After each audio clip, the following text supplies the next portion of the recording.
사람들이 한국에 와서 한국의 문화를 공부하는데 오래도록 이해를 못하는 내용이 물론 여러 가지겠지만 그 중에 한 가지가 뜨거운 물을 마시고는 시원하다 하는 그 한국 사람들의 시원한 문화를 이해를 못하는 겁니다.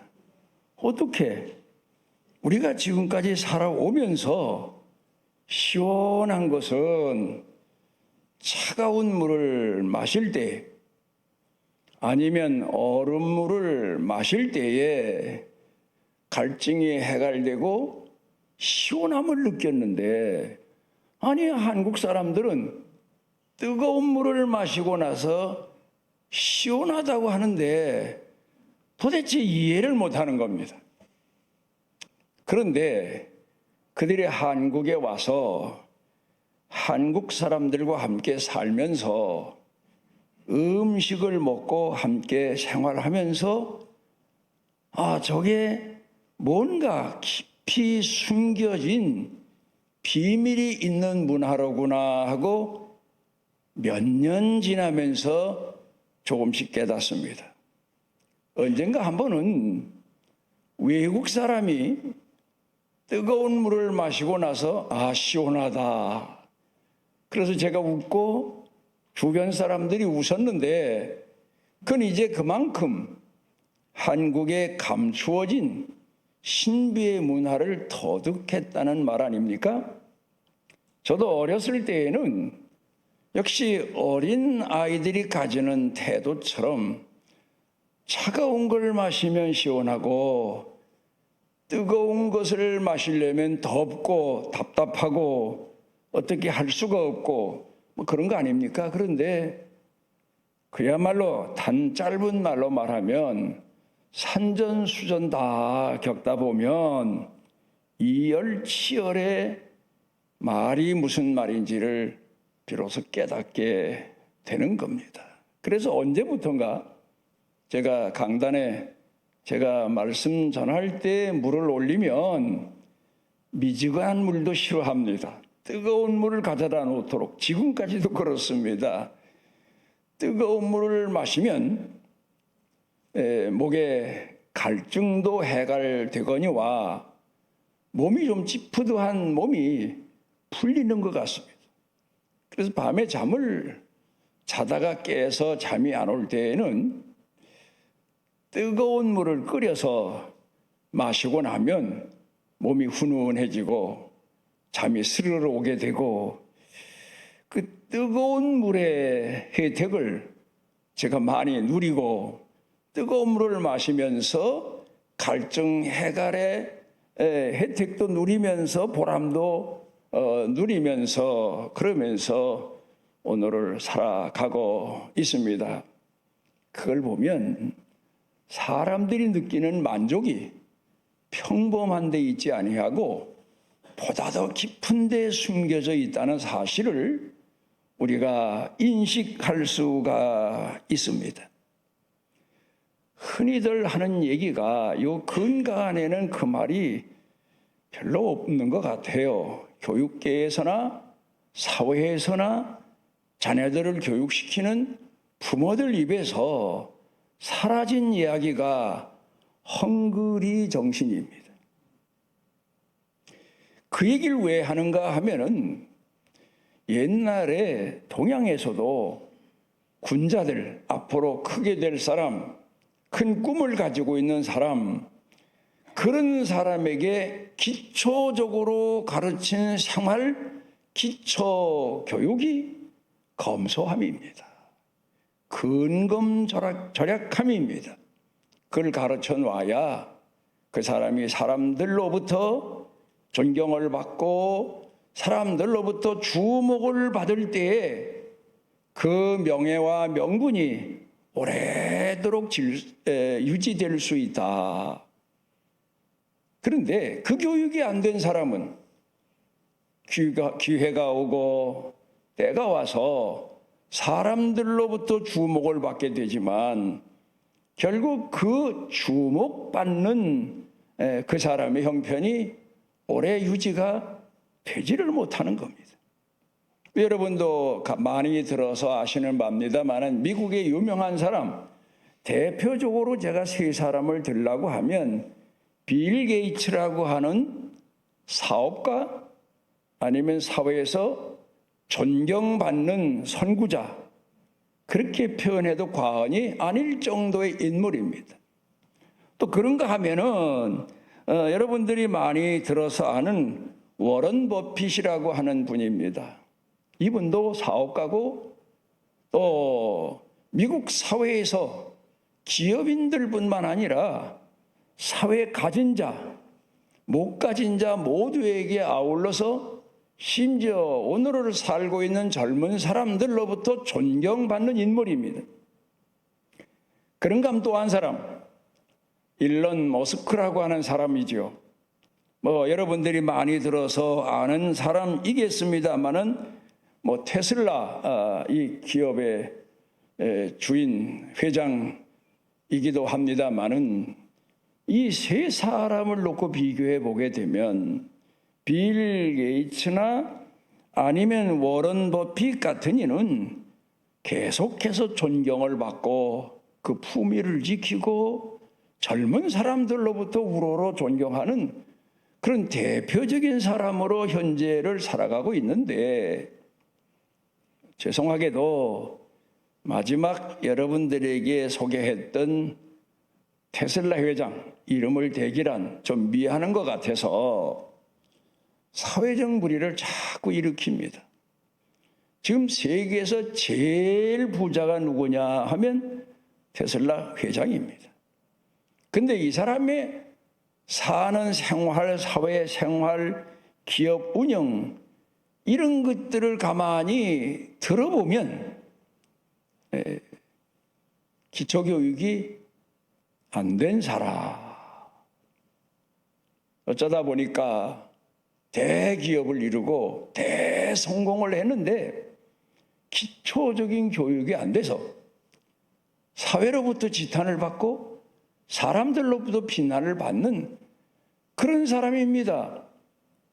그런데 빌 게이츠나 워런 버핏 같은 이는 나눌 줄 아는 사람, 자기 자신 삶에 어느 한계선에서 만족할 줄 알고 행복할 줄 알고, 그리고는 자기 가진 소유를 남에게 나누어 주어서 같이 행복을 누릴 줄 아는 사람, 그런 사람 아닙니까?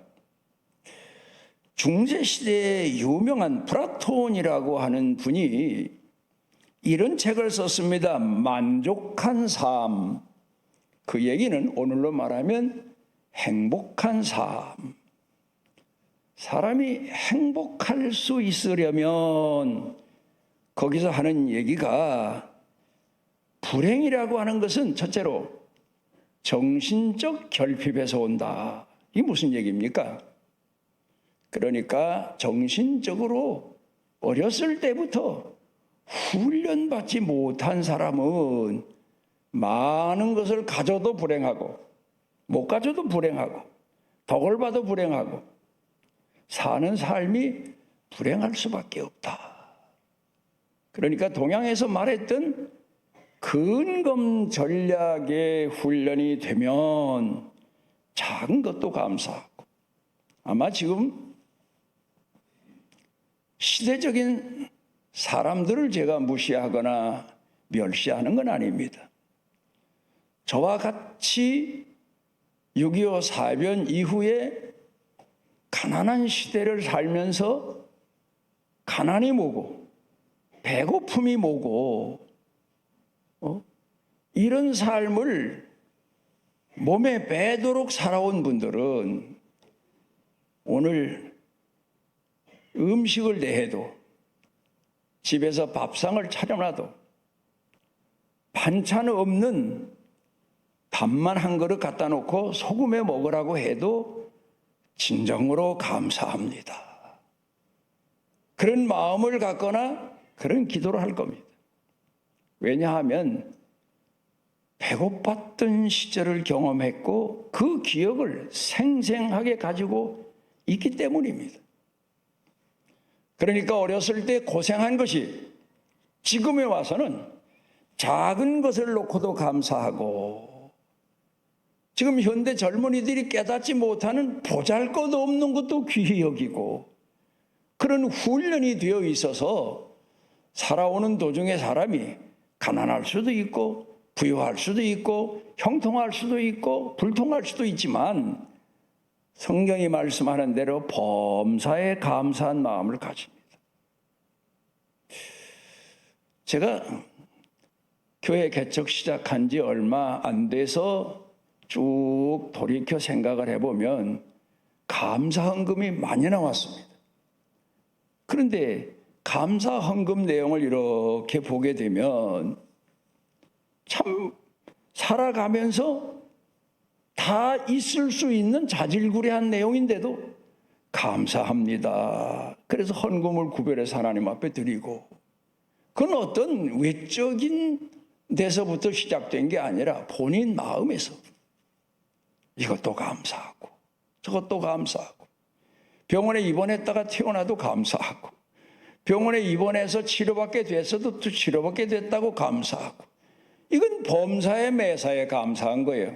왜? 어렸을 때 고생한 경험이 있기 때문에, 기억이 있기 때문에 그때를 생각하면 감사한 겁니다. 그래서 저는 지금도 그래요. 음식이 너무 값진 음식이나 좀 요새 말로 말하면 진수성찬을 앞에 차려놓고 앉으면 부담부터 가져. 이상하게 그게 어렸을 때 가난하게 살아왔던 것 같습니다. 그런데 별거 아닌 음식을 놓고도 그렇게 감사할 수가 없어요. 옛날에 그것도 없었으니까. 창세기 3장 가운데 보면 하나님께서 에덴 동산 얘기입니다. 여러분들처럼 어린 나이를 잉태했다든가 결혼을 해서 가정을 꾸리려고 계획한 젊은이들은, 우리는 결혼해서 가정을 이루게 되면 그 다음에 이것저것 갖추고 아이를 낳고, 요새는 참 사람들이 무서워요. 옛날에는 갖추었던 안 갖추었던 경제적 문제가 해결되든 안 됐든 그냥 결혼해서 얼마 지나면 아이 낳고 같이 고생하며 키우고, 오히려 그게 그 아이들에게 있어서는 생활력을 가르쳐주는 계기가 됐는데, 요새는 갖추어서 키우는 양육 방법을 생각하다 보니까 무서워서 애를 못 낳는 거예요. 야, 이 아이를 낳으면 육아비가 얼마고, 정부에서 꽤 도와준다고 하지만 그 다음에 학교 보내면 학비가 얼마고, 이런 걸 계산하다 보니까 나 먹을 것도 없는데, 그래서 요새 아이를 안 낳는다고 정부에서 걱정을 하고 있지 않습니까?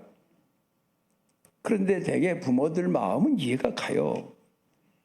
내가 자식을 키워서 결혼 적령기가 돼서 결혼을 시키면 남들만큼, 그것도 평범한 얘기는 아니고 잘 사는 사람들만큼, 다른 건 몰라도 요새 말로 말하면 아파트 한 채는 해줘야 되고 거기에 들어가는 살림살이는 사줘야 되고, 최소한 그래야 부모 마음이 편안한 거 아닙니까? 그게 부모의 소원이고. 글쎄, 하나님도 처음에는 그런 생각을 하셨지 않았을까? 내가 그런 생각을 해봅니다. 내가 아담과 하와를 내 자식으로 낳아서 키우려니까 모든 걸 다 갖추어서 에덴 동산에다가, 그렇죠?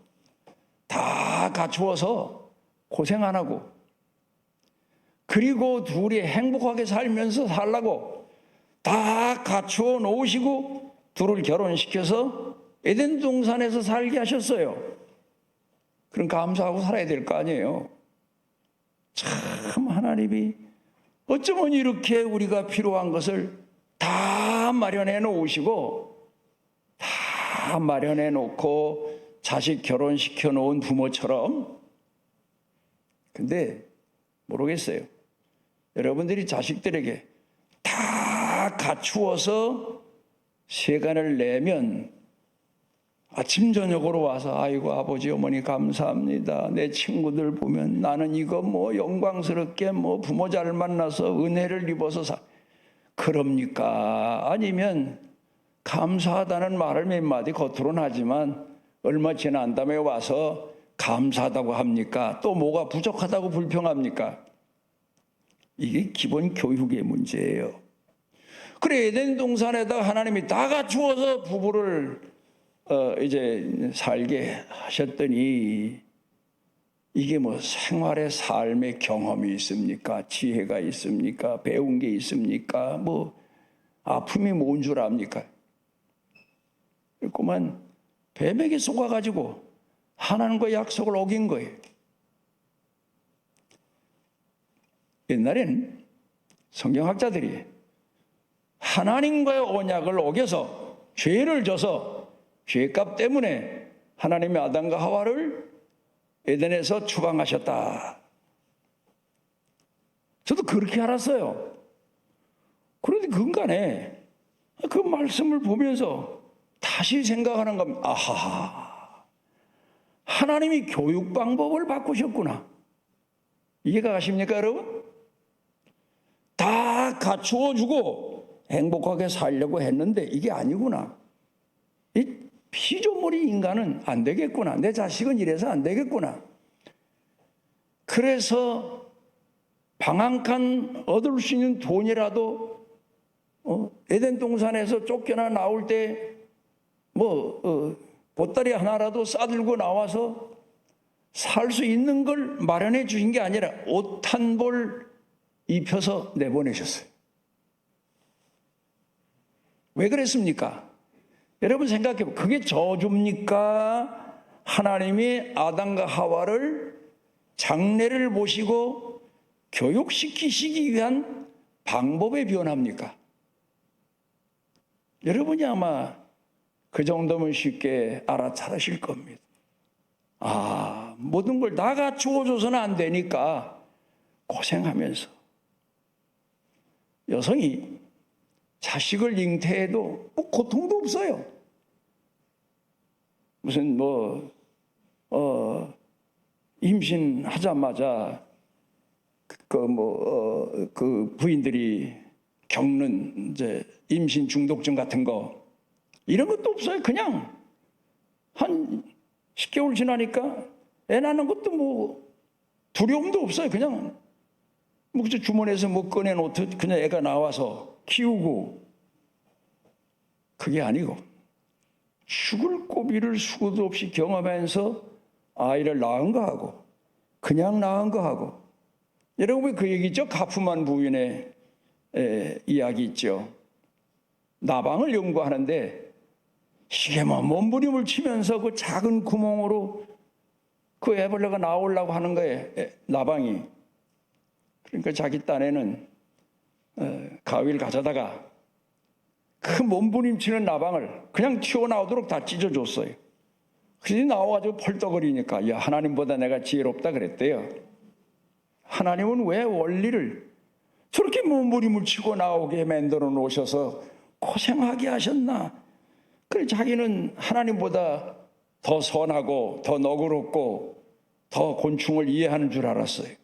근데 탁 밖에 나와서 보니까 자기 그 가위를 잘라서 나온 놈은 얼마 퍼덕그려다 그냥 다 죽고, 몸부림치며 나온 나방이 알을 낳고 또 그 다음에 그 알이 부화하게 하고. 하나님의 지혜가 여기 있구나 그랬지 않습니까? 에덴 동산 얘기 다시 돌아가 봅니다. 모질어서 하나님이 그러셨습니까? 여러분은 하나님은 사랑의 하나님입니다. 그래요, 우리 기독교에서는. 그런데 살면서 보면 하나님 사랑의 하나님 아닌 것 같아. 너무 멀리 계신 것 같아. 너무 응답하지 않으시는 것 같아. 기도하라고 하셨으면 내가 새벽에 나와 3일만 기도하면 좀 들어주셨으면 좋겠는데 이게 3년을 기도해도 응답이 없는 거예요. 그럼 하나님이 무정하신 겁니까? 하나님 분명 사랑이신데. 그런데 제가 볼 때에는 쫓겨나는 아담과 하와보다 하나님이 얼마나 탄식하시고 성령님께서 마음 아파하셨을까. 여러분이 만약에 자식을 이렇게 키워서는 안 되겠다, 그래서 생각이 되셔서 그야말로 옷 한 벌 입혀서 너 나가 살아, 알아서 살아, 그리고 내쫓았다면 왼수 아니고야 부모가 그런 자식 내보내고 고생하는 자식보다 밤잠을 이루겠습니까? 때에 밥을 먹을 수 있겠습니까? 그 아담 하와가 에덴 동산에서 나온 이후에 성령님이 얼마나 탄식을 하시고 아파하셨을까? 이걸 생각해 보고, 여러분, 자식들이 부모에게 어떤 때에는 심할 정도로 용돈을 달라고 하든가 뭐 그럽니다. 근데 이건 안 되겠다 싶어서 딱 끊고 자식들을 박절하게 했을 경우 자식들은 서운할지 모르지만 부모는 울어요, 속으로. 차라리 주는 게 마음이 편해. 근데 왜 그렇습니까? 이걸 고생이 뭔지를 가르쳐야 되니까.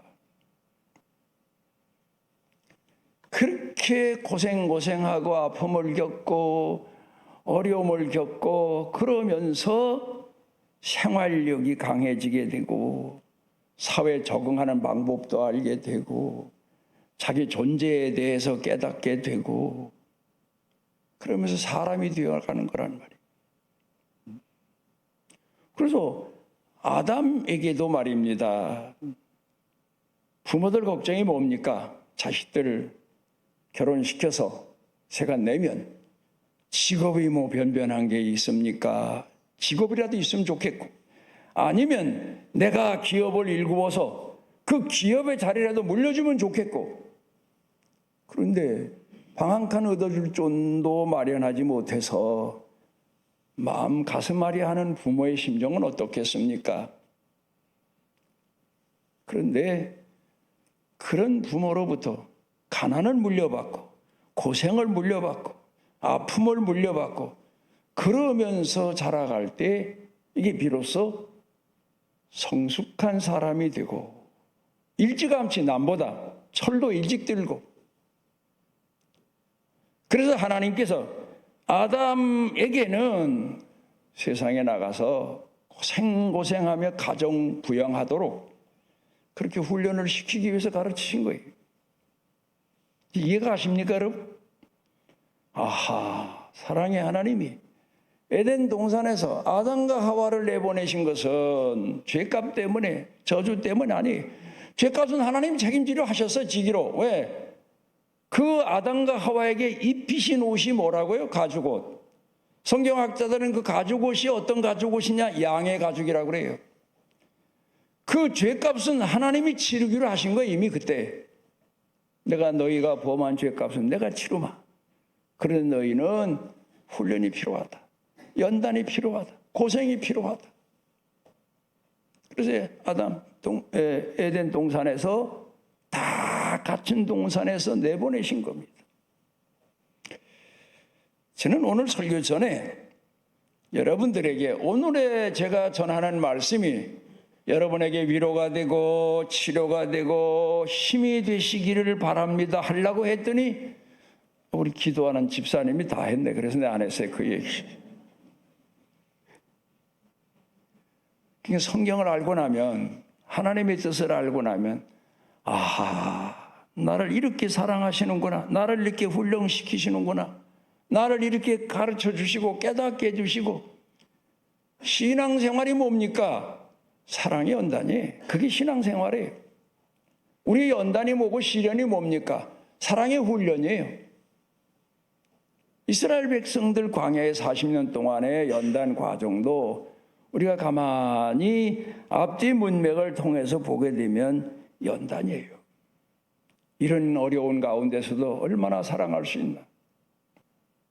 그래서 여러분, 이 훈련된 사람, 작은 일에 훈련되고 고난에 훈련되고 작은 것에 만족하고 감사할 줄 알고 감격할 줄 아는 사람은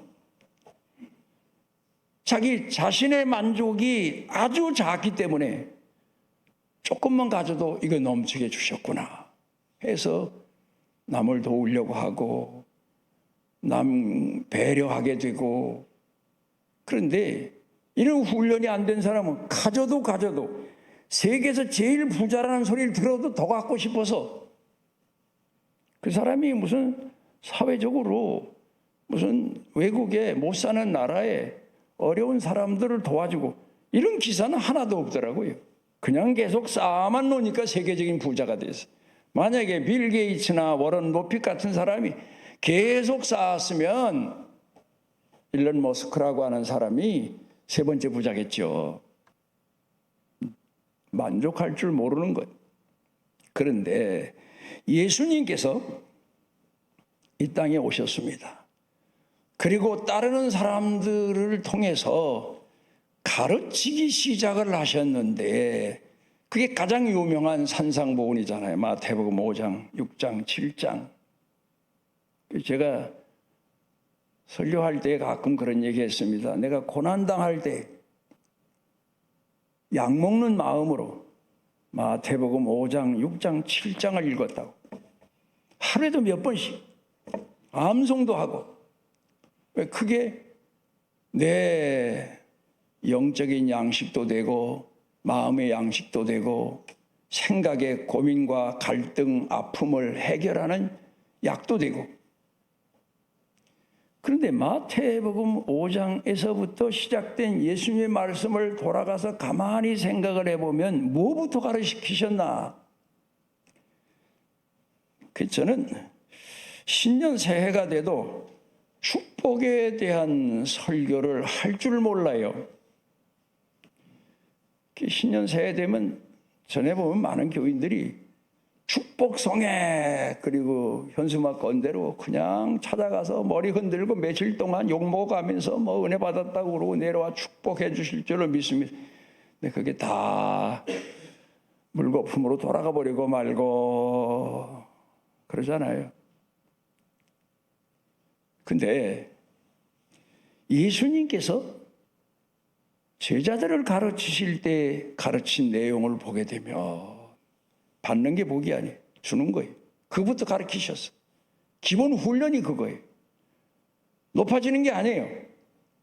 남을 깎아내리고 남의 약점을 캐내고 그래서 내가 더 의롭고 내가 더 선하고 내가 더 잘난 사람인 것을 사람들 앞에서 피력하는 오늘 정치인들 같은 그런 태도가 아니고 남을 뒷과 일어설 수 있으니까 그런 것 같지만 아니에요.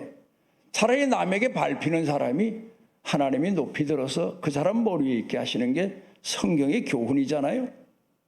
예수님께서 사람들이 몰려왔을 때에 가르치신 내용을 보게 되면 마태복음 5장 8절에 마음이 청결한 자, 마음이 청결하기 위해서는 어떻게 해야 되나? 마음이 청결하기 위해서는 어떻게 해야 됩니까? 가정도 버리고 가정을 이끌고 먹여 살리기 위해서는 죄 안 짓고 이 세상 어떻게 살 수 있나? 그래서 혼자 서원하고 수도사가 되고 기독교인 중에도 산에 올라가서 기도하고 찬송하고 말씀 보고 그런 마음이 깨끗해진 것 같습니까? 난 그런 사람들 죽어서 천당 갔을까 말까 그래요 생각에. 왜? 자기 사명 책임을 다 벗어버렸으니까. 어느 종교처럼 해탈한다고 산에 올라가서 엉뚱한 짓 했으니까. 성경이 그거 가르치셨으면 예수님도 산꼭대기에서 혼자 수도하시다 가시지 왜 그 핍박받아 고난받아가면서 사람들 있는 데 와서 병자 어루만지시고 왜 그러시면서 고난당하다 돌아가셨습니까? 그러니까 예수님께서 가르치신 내용은 마음이 청결한 자는 어떤 사람입니까? 여러분 마음이 청결합니까? 예수 몇 년 믿어서 회개하는 사람이에요. 자기 죄를 깨닫고 늘 회개하고 늘 돌이키고 자중할 줄 알고 그런 사람이에요. 용서받고. 그러기 위해서는 훈련이 돼야 돼. 훈련이 돼야 돼. 자주. 여러분 그릇을 집에 두고 깨끗하게 보존하게 그냥 내버려 두면 얼마 안 가서 꺼내보면 먼지가 뽀얗게 앉았잖아요. 매일 닦고 매일 관리하고 그래야 깨끗함이 유지되는 것처럼 늘 자기를 돌아볼 줄 아는 사람, 훈련된 사람, 연단된 사람, 신앙생활은 그렇게 해야 된다. 또 그 다음에 보면은 화평케 하는 자, 참 이거 아주 귀한 말입니다. 여러분들이 여러분 가족이나 이웃 사람과 평화롭게 화평하며 사랑하며 화목하며 살기 위해서는 50대 50에 됩니까? 상대방이 50 양보하고 내가 50 양보하고. 그게 돈 계산도 아니고 참 이게 복잡해요. 그런데 화평케 하기 위해서 내가 먼저 손을 내밀고 나를 낮추고 내가 양보하고 그래도 안 되면 기다리고 그러면서 포용하고 그러면서 상대방의 죄값도 물어주고 잘못한 것도 책임져 주고 그러면서 이루어진 화평. 진정한 행복이 거기 있는 거예요. 나를 양보하고 나를 낮추고 내가 아픔을 겪고 내가 몸부림을 치고 그러면서 이루어진 화평케 하는 자는 하나님의 아들이라 일컬음을 받을 것이다. 그런 사람이 하나님의 자녀예요. 뭘 가르쳤습니까, 여러분? 낮아지는 것, 겸손해지는 것, 온유한 것, 뭔가 내가 한마디 말하고 내가 나서면 모든 게 다 잘 되고 사람들이 내 앞에다 무릎 꿇고 그건 어린아이 신앙이죠. 근데 내 자신부터가 나를 낮추고 상대방을 섬기고 안 되면 더 섬기고 더 높이고 그렇게 하는 자가 바로 하나님의 아들, 딸이다. 그런 칭호를 받는다. 진정으로 행복을 아는 사람은 바로 그런 사람이다. 행복을 아는 사람. 상대방이 공격을 해봐도 내가 맞대응해서 공격하는 게 아니고 그래 내가 그렇지 않다 손 치더라도 나를 낮추고 상대방을 높여주고 그 사람이 진정 행복의 의미를 아는 사람, 삶의 의미를 아는 사람, 하나님과 성령님과 늘 교통하며 살 줄 아는 사람, 그걸 가르쳤어요. 성경을 통해 보게 되면 예수님께서 가르친 게 기초적인 교육이에요. 그리고 그 다음에 이어지는 걸 보면 작게 가져도 감사하고 먹을 게 없어도 감사하고 하나님을 믿는 믿음으로 살아가고 그랬을 때 느끼는 행복이 태산같이 쌓아오는 부자보다 더하다. 훈련의 문제입니다. 훈련의 문제. 베드로전서 2장 가운데 보면 사도 베드로가 우리가 살아가면서 겪는 고난에 대해서 한 서너 가지를 얘기했어요. 하나는 황당한 고난.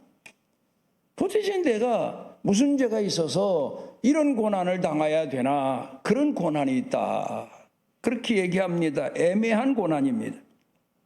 그런데도 하나님이 나를 훈련시키신다. 연단시키신다. 그런 마음으로 받아들이면 그렇지 맞아. 내게 이걸 가르쳐 주시기 위해서 이 길로 가게 하기 위해서 이런 뜻을 이루시기 위해서 하는 것을 깨닫게 된다.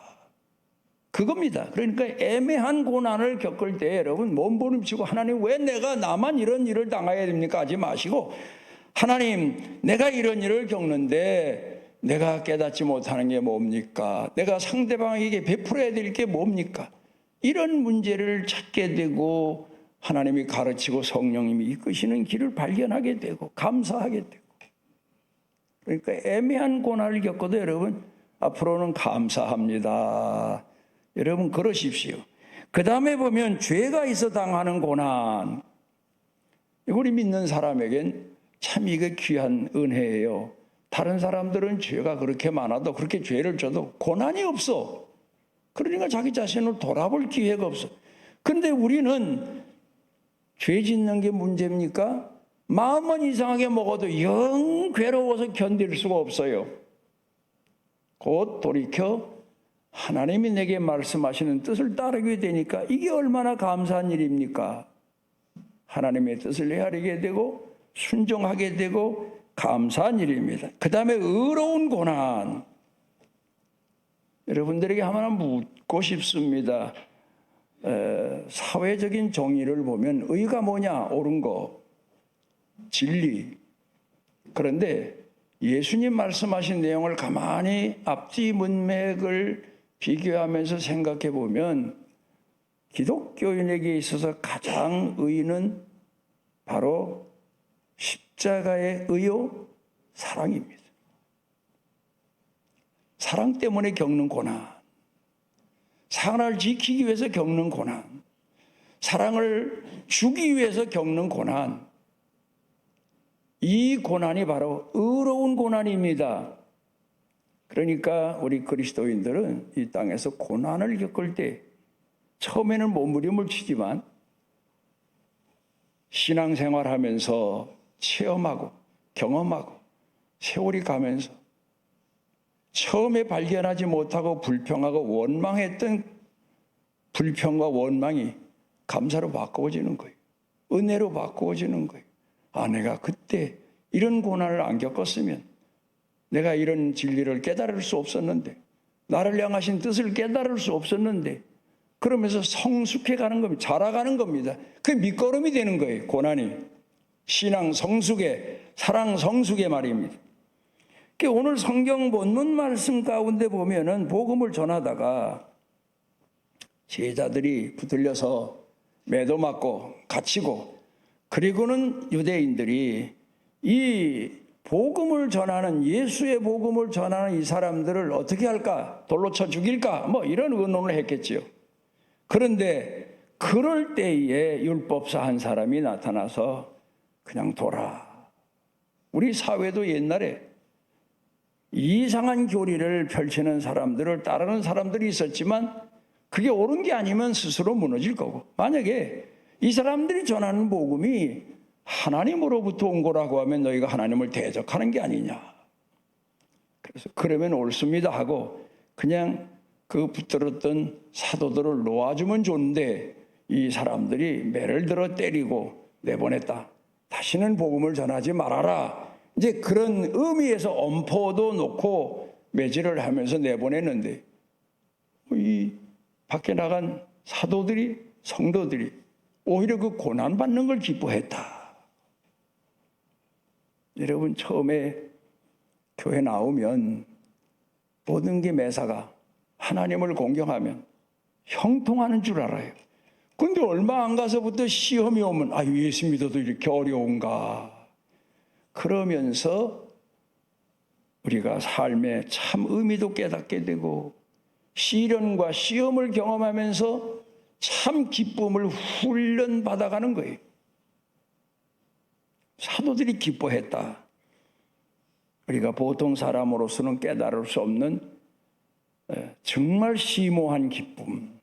우리가 살면서 그렇잖아요. 입으로 반드시 하하거리고 웃어야만 기쁨이 아닙니다. 오히려 입으로, 얼굴로는 웃음을 표현하지 않아도 마음 깊은 가운데 참 보람된 일을 내가 했다. 그 얼마나 큰 기쁨의 원천입니까?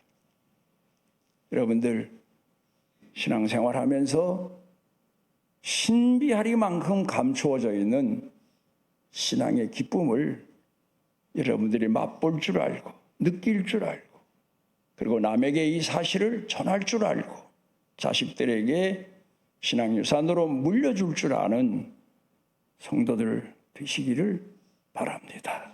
우리를 사랑하셔서 주 앞에 모으신 아버지 하나님, 우리의 신앙은 항상 우리 자신이 돌아볼 때 어린아이 수준에 불과하지만 하나님은 우리의 믿음을 이끌어 주시고 성장하도록 은혜 베풀어 주셔서 예전에 알지 못했던 은혜도 깨닫게 하시고 예전에 발견하지 못했던 감사와 감격도 발견하며 주를 찬양하며 범사에 매사에 주 앞에 살아가며 살아갈 수 있는 은혜 주시는 여호와를 찬양합니다. 우리 천산중앙교회 성도들은 처음에는 당황하고 황당한 고난을 겪을지라도 인내하고 낮추며 하나님이 내게 주시고자 하시는 선하신 뜻을 깨닫고 발견하고 감사하고 살해하는 믿음으로 성숙해가는 성도들 다 되게 하여 주옵소서. 예수님 이름으로 기도드리옵나이다.